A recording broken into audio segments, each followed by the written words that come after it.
En estos días, camino al el Tríodo Pascual, uno de los pasajes en los que meditamos es cuando el Señor llega a Jerusalén y expulsa a los mercaderes del templo, ¿no? Y lo hace con mucha dureza, incluso podríamos decir con violencia. No tenemos testimonios de que él haya golpeado a nadie, pero sí que volteó las mesas de los cambistas y arrojó a los que vendían animales, ¿no? Y era el celo por la casa del Señor. Y camino a esta Semana Santa, leí una historia extraordinaria que no conocía, y es cómo una furia similar salvó una joya arquitectónica católica de los Estados Unidos, que, como saben ustedes, un país de mayoría protestante no tiene muchas, tiene algunas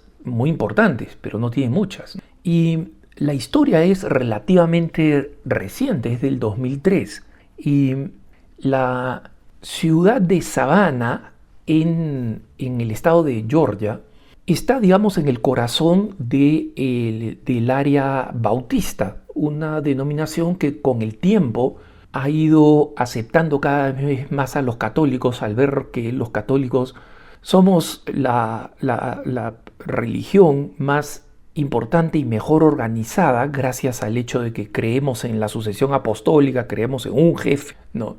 Y que nuestros obispos coordinan, ellos no tienen esos niveles ni remotamente de coordinación, y en consecuencia cuando hay que dar grandes batallas para defender la vida, la familia, la libertad religiosa, han comprendido que la Iglesia Católica son los mejores aliados, ¿no? Pero todavía existe en algunos lugares una tradición muy anticatólica, y al comienzos del tercer milenio, del 2000, todavía existía algo de eso, ¿no? Y en este contexto, hacía muy poco tiempo, durante la década de los 90, la Catedral Católica de Savannah, que es una catedral neogótica, que había sido construida por los inmigrantes irlandeses, ¿no? Durante mucho tiempo, la capital del estado de Georgia era Savannah, ¿no? Entonces ahí es donde llegaba la mayor cantidad de gente, la mayor cantidad de inmigrantes, ahí es donde llegaron los primeros grupos grandes de católicos, especialmente los irlandeses, y después con el tiempo la capital se terminaría trasladando a Atlanta, ¿no? La ciudad más importante del estado. Y esta catedral era una joya, pero requería mucho mantenimiento, y en la década de los 90 estaba prácticamente en ruinas y requirió una remodelación, restablecer algunos vitrales, repintar el interior, que como saben ustedes la complejidad, digamos, del diseño neogótico hace que eso tenga que ser muy lento, especializado y profesional, ¿no?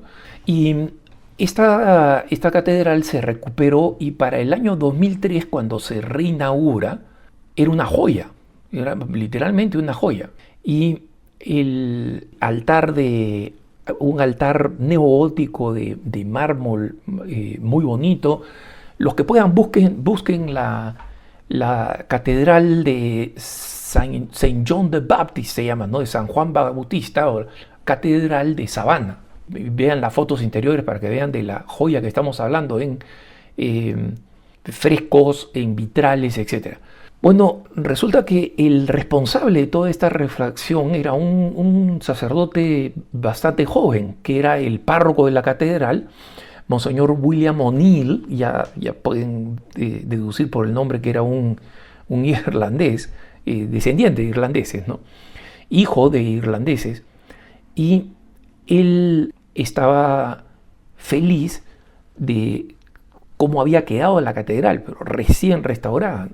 Y cuando estaba en la sacristía, en un momento que no era de misa, o sea que no, él fue a la sacristía por pura providencia, escucha una conmoción en el altar, y cuando sale a ver en el altar, ve que hay un sujeto con galonera de gasolina que acaba de prenderle fuego a la cátedra, es decir, la silla del obispo del lugar, ¿no?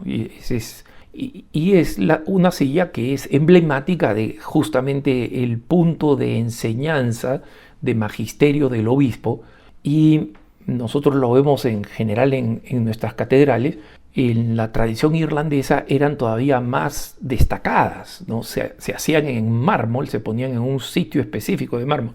Entonces no solamente era una silla bonita, bien acabada, era una pieza importante de la construcción. Y ese sujeto le prende fuego, y cuando ve que esta persona quiere moverse a incendiar todo el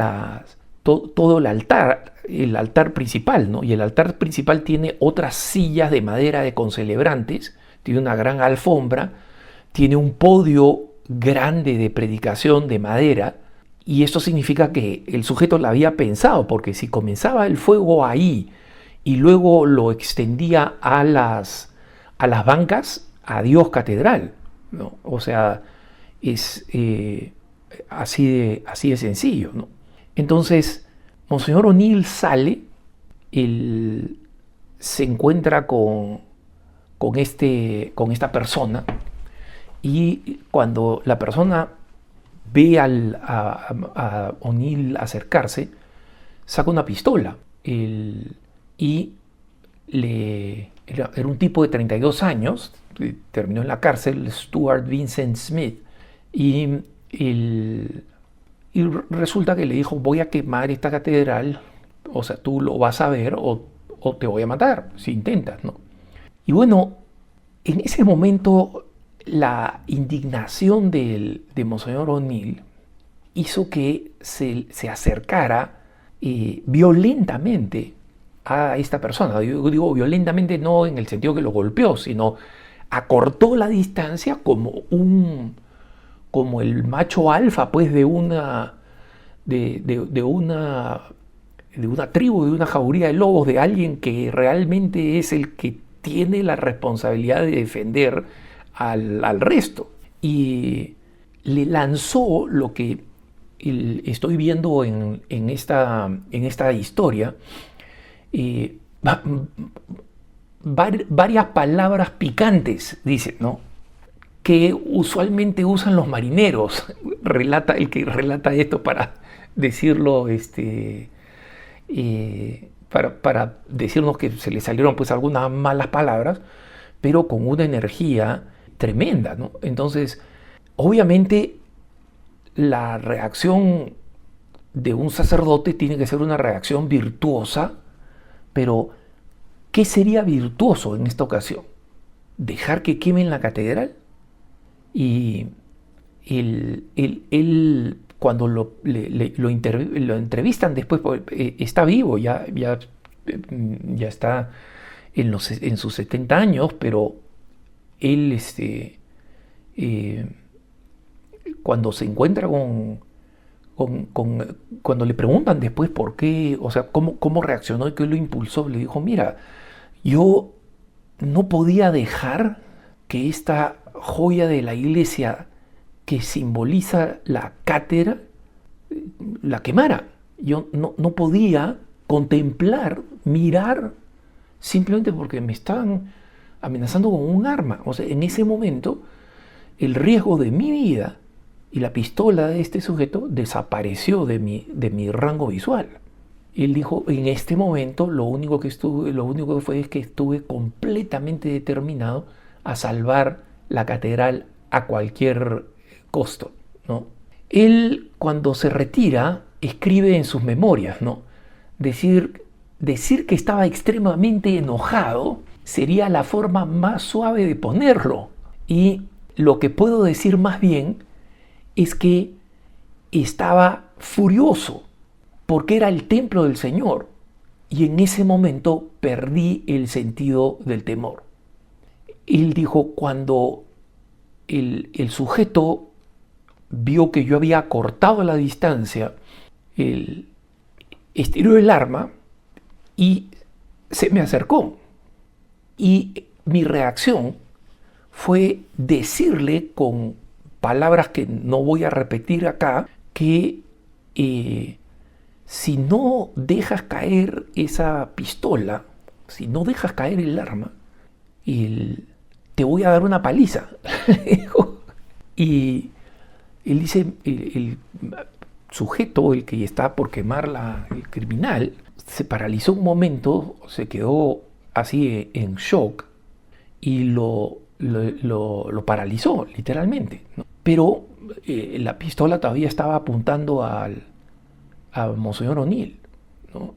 Y ese fue el momento que Monseñor O'Neill aprovechó para acercarse y arrancarle el arma, y parece entonces el fuego ya había llamado a otros fieles y el sujeto sin arma pudo ser capturado y terminó en prisión. Y en estas memorias, como les cuento, Monseñor O'Neill reflexiona sobre el incidente y dice: les admito que no utilicé el lenguaje más sacerdotal, les admito y me confesé de haberlo usado, pero creo que la furia de lo que estaba pasando fue tan intensa que salvó mi vida y creo que salvó la catedral.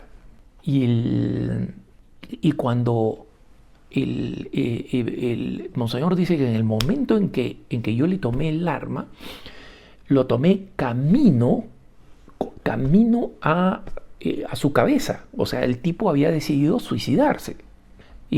O sea, no matar al sacerdote, sino suicidarse. Entonces, al final, monseñor le salvó la vida también a esta persona, ¿no?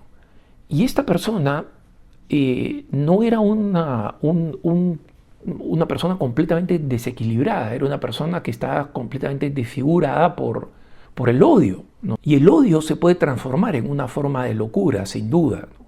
Pero lo importante acá es que en ese altar y la reacción, los elementos, digamos, providenciales de que Monseñor O'Neill estuviera en la sacristía, porque es una estructura grande y digamos, la casa parroquial de la catedral no está tan cerca. Es decir, probablemente hubieran visto este incendio ya demasiado tarde. Lo único que se quemó y que hubo que reemplazar la sede episcopal, y luego ya la policía arrestó a este pobre hombre, ¿no? A mí me cuesta pensar que no hubo una intervención divina, ¿no? Y pienso en la furia del Señor defendiendo el templo. Y claro, muy probablemente el Señor no dijo pues malas palabras, pero más allá de ese aspecto, que además el mismo Monseñor O'Neill reconoce no fue lo mejor, pero la furia que sentí me quitó el miedo porque quería proteger la casa del Señor. Entonces, muchas personas justifican, digamos así, momentos de rabia o ataques de furia en Jesús en ese pasaje, ¿no? Y no siempre es una buena justificación, pero si hay alguna que realmente me hace acordar la del Señor Jesús, es esta. Quería compartírselas en Semana Santa. Que tengas un buen día.